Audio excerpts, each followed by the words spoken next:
Hello everyone, welcome back to Baldur's Gate 3 5th edition and to the Underdark. Last time we solved the puzzle up in the basements of the chapel, and now we find ourselves in this strange, unfamiliar territory. This chapel was defended by disciples of Saloon and has now been abandoned and lost to time and death. And around us, we've found no traps, so let us bring down the rest of the party. We in fact don't even need to be sneaking right now. And the only things that we found of note so far up here, there is this blood moon gem. There is a holy font, although I don't know if it means anything. Over here, there is a high shelf with several trunks and supplies. And here, an old fireplace that prompts some kind of event or change, perhaps, if clicked upon. But I have resisted doing so just yet. I think first we're going to get Andrew over here with Astarion, and I think we can spare a jump spell to get up here and see what supplies might be around. So please cast jump at first level on Astarion. And Astarion, please hop on up here. You say too high, we just cast jump on you. So I would really hope that it's not too high. Oh, come on. Alright, go to turn-based, because we've only got a few turns of this remaining. Can we stand on a barrel?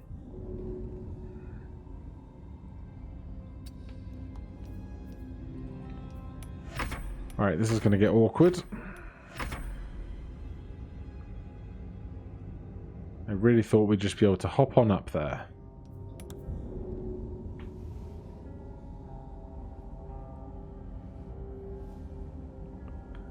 And there's nowhere for us to stand on the interim.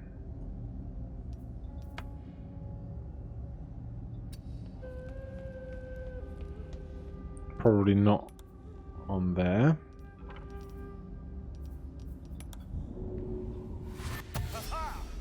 Oh, it's the jumping is the bonus action.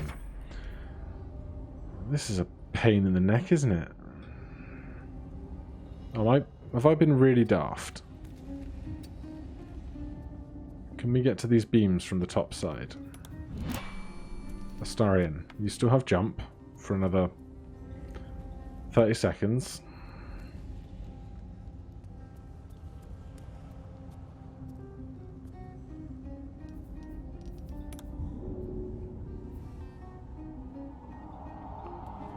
Game, do the things I want you to do, please.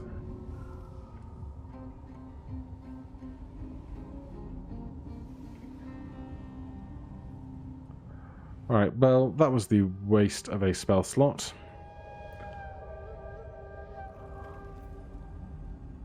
Perhaps whatever mysteries are on the other side of here will have to wait. Our next decision is, do we try and unlock this portcullis? Do we shoot this blood moon out of its holster? Let's see if Shadowheart can lend any expertise here. Something the matter?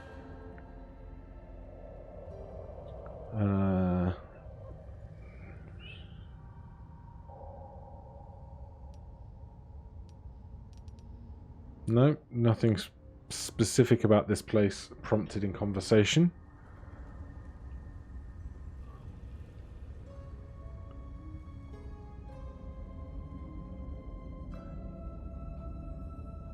Man, it's really dumb that we couldn't jump up there. And I'm mad about it. Use jump to reach. I did try and use jump to reach. I'm sure Andrew could get up there as wild shape, but he isn't very good with thieves' tools, so that wouldn't be doing us too much good.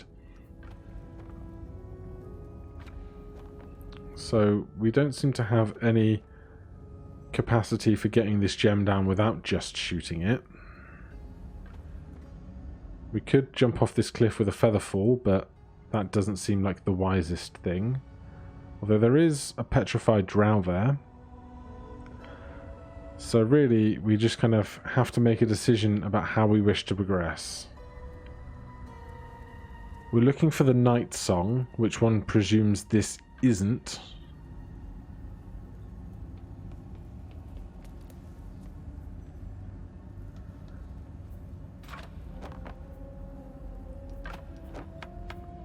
So, without other options, I presume that if we unlock this gate and try and progress through, these things are really going to start hurting us. They look like they want to come out of the opposing side. Oh, there's a lever. I assume the lever is the portcullis.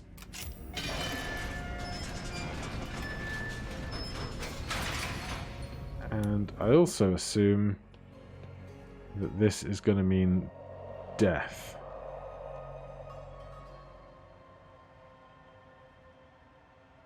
In fact, here's what we're going to do.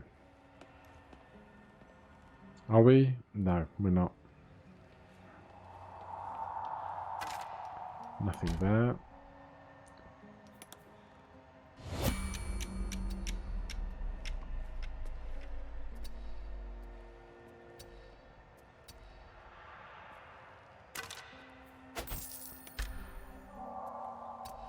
Now, oh, journal updated, find the night song.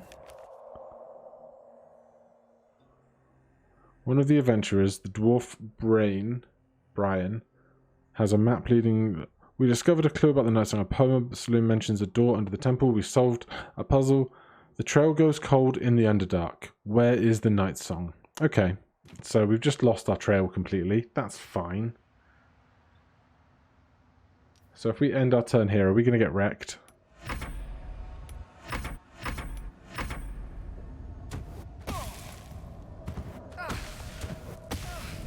Oh, yeah. No, no, you stay there. You have 1 HP left. Boy, did we get lucky. Alright, somebody please throw this back up. And then we'll figure out how we want to proceed in a moment.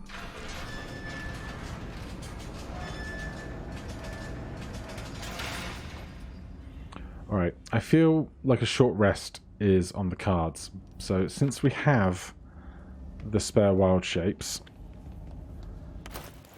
let's give Andrew some thieves' tools. Who has all our thieves' tools?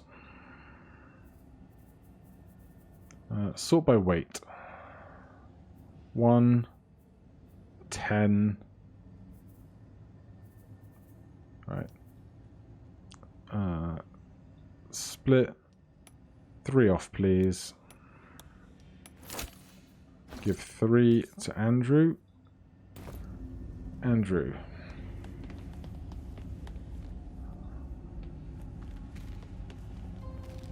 Right, we're going to have to try and do this quickly.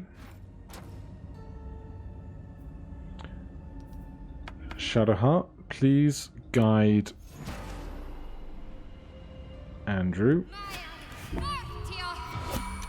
Andrew, please wild shape into a spider.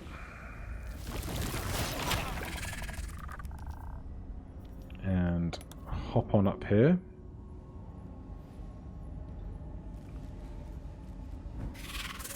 So graceful. Then it's a free action here to dismiss, but I play by a bonus action to dismiss per 5th edition rules. Fortunately, we're still not getting shot down here. So, back to Andrew. Dismiss wild shape. And let's pick through all this stuff. Oil of Sharpness. When applied to a piercing or slashing weapon, grants a +3 bonus to attack and damage rolls. For some period of time, I have no idea how long for though.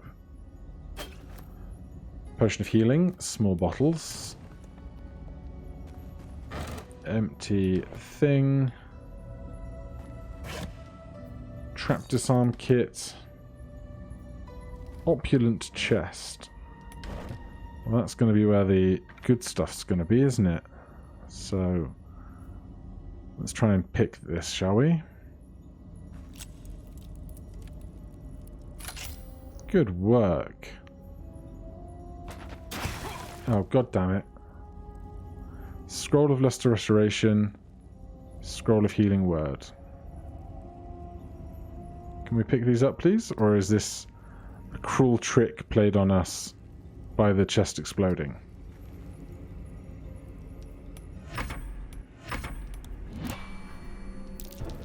Say that. That's a trap. Oh, okay. Yeah. That's what I get punished for being in for being in turn-based orders. Well, you live and you learn. Can we still get the stuff? We can. Who knows if there was something else in there? Not me. But we got an interesting potion and some free stuff. We'll hop on down. Take 7 damage as standard. And then I think it's going to be time for a short rest.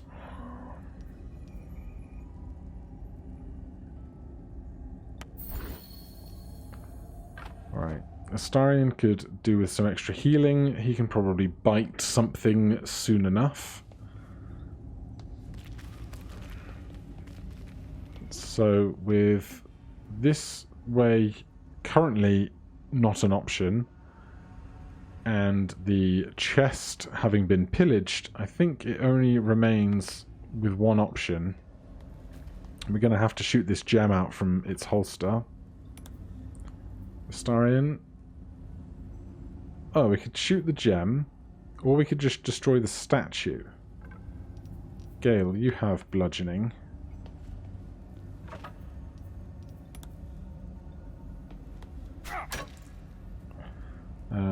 Statue of Saloon took no damage. Alright, well then, the other option it is.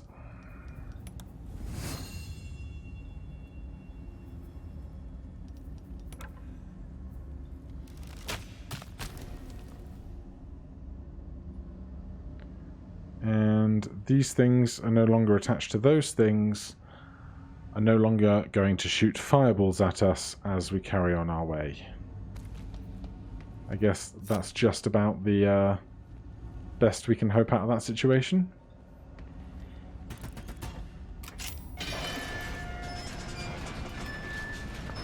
So, let's take a healing potion, because Astarion's often at the front lines, and he has 12 of them currently. And then I'm sure stuff around here could have superior dark vision or tremor sense or any of these such things. I'm going to guess that the skeletons can't have Speak with Dead recast on them, can they? They don't have mouths per the formal sense. So we can't get any information that way. Dead rat is just a dead rat.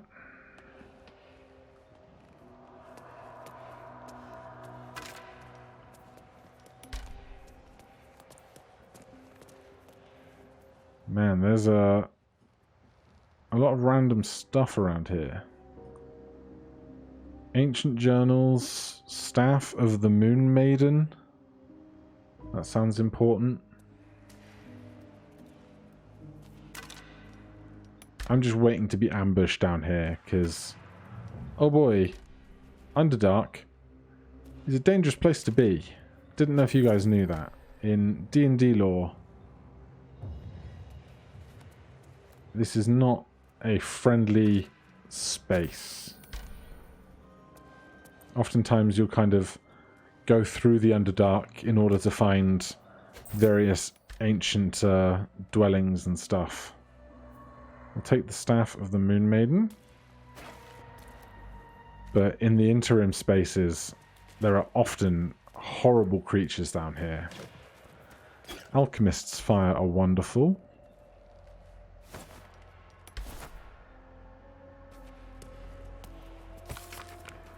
It always felt vainglorious to think my deeds worthy of a personal journal, but as I watched the drow mass outside our gate, I realized my arrogance is already of a far costlier sort. I see no harm in tipping the scales a little further. Not for me, but for those who followed me down into the dark. They deserve to be remembered. Initiate Norn Remies, lost in the deep tunnels as we fell back from the drow. Initiate Thulk of the Northern Wastes, grazed by an arrow and succumbed to poison. Initiate Bree Brecker, who stood against a Dryder with only her mason's hammer. And initiates they are, the entire company, for they have seen and suffered too much to be called novices. We've collapsed the tunnel behind, and have made ready to open the gate. Perhaps we can carve a path through. And if not, I enclose the list of names. Let the annals show that whatever their end, the cause was the same. One High Initiate Jarus wished to stamp his name in the history of his church. He sought to forge a path through the darkness, not realizing there are some places the light was never meant to touch. He was a fool. Well, that just fills you with hope and grandeur, doesn't it? What was this staff we collected? Staff of the Moon Maiden. Two-handed weapon, 1d8 bludgeoning. The staff's blue inlay and moon-shaped ornamentation indicate its use among Saloon's clergy. So it doesn't seem to offer any kind of magical benefit. It's just a two-handed weapon. We also picked up another journal. Sort by recent, please.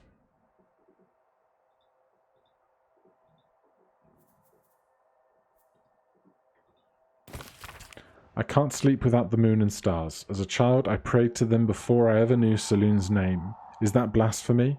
When I walk the battlements, the only light I see is the glow of their eyes, out there waiting. I know the High Initiate is making a plan. He'll get us out of this. We're making a stand. Moon Maiden fair, lend us your light, to guide us home in dark of night, to keep us on the path of right, ever burning, ever. The last line of the prayer succumbs to blurring, as if stained by something wet.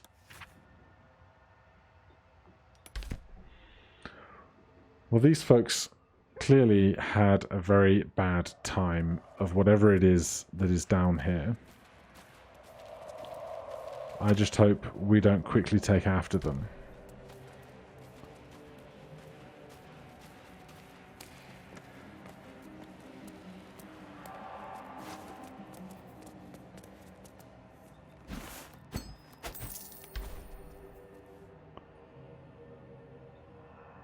I don't even know what direction we should be attempting to move in. Everything just seems like it has the immediate possibility of killing us. But if we can find crystals to line our pockets with along the way, then why wouldn't we?